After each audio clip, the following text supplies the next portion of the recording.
Hey guys, welcome back to TechMan. Today, let me show you how to scan YouTube QR code on TV.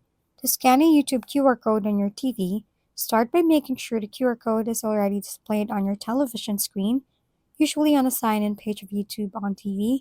Then grab your phone and use its built-in camera or default QR scanner instead of downloading any extra apps, because most modern devices already support QR scanning directly. Simply open your camera app, point on the QR code shown on the TV, and wait for a link or pop-up to appear on your screen. Then tap it to open the sign-in page in your browser or YouTube app. From there, choose the Google account you want to connect, confirm the login, and your TV will automatically detect the session and sign you in without needing to type anything using the remote, which makes the process much faster and easier.